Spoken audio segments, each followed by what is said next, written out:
Kitty's Wish, written by Sara Golden. Lamb awoke to a loud thump.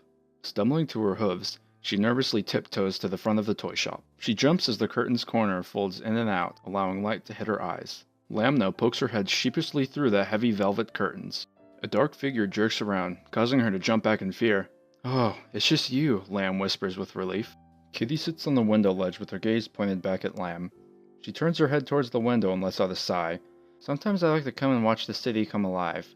Once the rooster crows morning, light shines from the windows and people begin to fill the streets. Sometimes, well, I wish I could go out there and explore it with them. I know it sounds silly, but I imagine maybe I don't know, find my forever family." "It's not silly," Lamb replies with a warm smile. "I sometimes wish for that too," she confesses nervously. "I know it's not possible." Kitty sighs, her smile drops. Behind them, a deep voice booms. "Sure it is!" Both Kitty and Lamb whip around startled. They relax at the familiar sight of their friend Rabbit. "Is it?" Kitty asked in disbelief. "Of course," Rabbit replies. A short shadow steps in the light to reveal a tiny bunny. He stops beside Rabbit. A clipboard hangs at his side. He swings the clipboard into his front and clears his throat. "I overheard earlier this week that Mr. Thompson will be gone visiting family for the next few days. With no one here to watch his shop, it will be closed. Remember Scotty? He was adopted 5 months back and now lives close to the bakery down the street. I'm sure he wouldn't mind showing his old friends around town." He finishes reading and swings his clipboard back to his side. "Does this mean we can go and explore?" Kitty asks hopefully, a smile painted across her face. "Why not?" Bird chirps, landing softly beside them. "As long as I get something to nibble on," Ratty squeaks, appearing soon after Bird had. "Well, come on, let's go," Kitty cheers.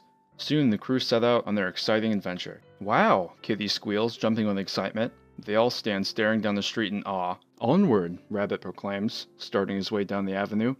Booths line parallel on either side of the street, each possessing its own unique personality. Kitty zips back and forth, oohing and awing from booth to booth. It wasn't long before they reached the bakery, breathing in the sweet aroma it emitted. "Now," Rabbit spoke, addressing Bunny, "where must we go from here?" Bunny pulls out and folds a small map. "Well, let's see. We must go here, turn there," he mumbles off to himself. "Wait a minute, where's Ratty?" Lamb asks. Worry fills her voice. Everyone stops and searches for Ratty. "Ratty," they each call, searching around the bakery for their mischievous friend. "Over here," Bird calls, swooping down behind the bread stand. Everyone follows, letting out a chorus of surprised gasps. Bird lands on the stone windowsill and folds her wings back to her sides.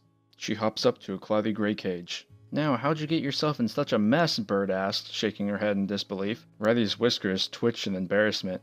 "Well, you see, one minute I was following the trail of delectable fragrance," he described with a dreamy look upon his face. "And?" Bird presses impatiently. "Oh, yes, sorry," Ratty apologizes, snapping out of his trance. "I followed the scent to this here cage. I found a scrumptious piece of cheese inside, and suddenly, wham! The door slammed shut behind me, trapping me inside," he exclaims. "We better find a way to open this lock," Bird declares, examining a small black lock. Everyone searches for the missing key. They all stop and dart to the nearest cover. A little girl with brown wavy hair runs up to the windowsill. Her olive green eyes peek curiously through the cage's metal bars. A joyful giggle escapes her lips, followed by a big smile. She disappears into the bakery and comes back with a silver key in her small, chubby hand. She unlocks the cage, reaches in, and pulls out Ratty. "Hi," she smiles. "My name's Emily." Ratty looks up at Emily and smiles. The gang slowly steps from their hiding places. Emily looks at them and lets out an excited gasp. "Are these your friends?" she asked, looking back at Ratty. "Oh, you need to meet my dogs," she burst out, setting Ratty down and running inside the bakery. She runs back out with 2 stuffed animals cradled in her arms. "Emily," calls a lady's voice from within the bakery. "Coming," she replies, setting the 2 dogs on the ground. She disappears inside the building. "Scotty!" they cry, running up to their old friend. "It's amazing to see you all again," he marvels. "I'd like you all to meet my friend Doggo," he adds, introducing the small wiener dog. "Might I ask what you guys are up to?" he wonders. "We were looking for you," Bunny replies. "We wanted to see if you'd like to come and show us around town." "It would be an honor," Scotty replies. Scotty and Doggo lead the friends to a tiny cottage where they set off on tiny scooters and a red bicycle. Up and down they go, zipping around the town. They stop to look at many things: a giant park, a massive castle, and lastly they arrive at the train station. "It was a real pleasure seeing you all again," Scotty smiles as the friends say their goodbyes. "What are we doing here?" Kitty asked, puzzled. "We didn't think the trip would be complete without going up the mountain," Rabbit answers. "After all, we did plan out each and every moment of it." "You guys planned the whole thing?" Kitty asks, shocked. "Exactly," Rabbit confirms. Thank you, you guys, Kitty smiled with tears rolling down her cheeks. She runs up and gives everyone a big hug. We better get ready, the train's coming soon, Buddy interrupts. Everyone runs over to the wooden platform and waits eagerly. Ratty, Lamb calls worried. Down here, he answers. Everyone looks down to the tracks where Ratty fumbles to his feet. A train's horn echoes faintly through the air. The train, Lamb cries. Bird looks around. There, she yells, flying over to a pile of rope. Everyone grabs on and lowers it down to Ratty. Got it, Ratty calls. The horn fills the air louder than it had before. Pulling with all their might, they lift Ratty just in time. The train ride was long, but it was beautiful. Everyone shouted about their day, laughing when they brought up Ratty's slip-ups. This made Kitty think. I don't need a family. I've got one right here, she concludes, smiling. Reaching the mountain, they run off and look off in amazement. Josh, look!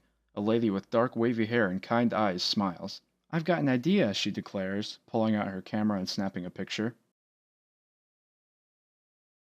If you enjoy these stories, you'll love this creative activity book, where you can write your own stories and so much more. All links can be found in the description below. Be sure to give this video a thumbs up. You can help the author win a creative writing contest. Thanks for watching.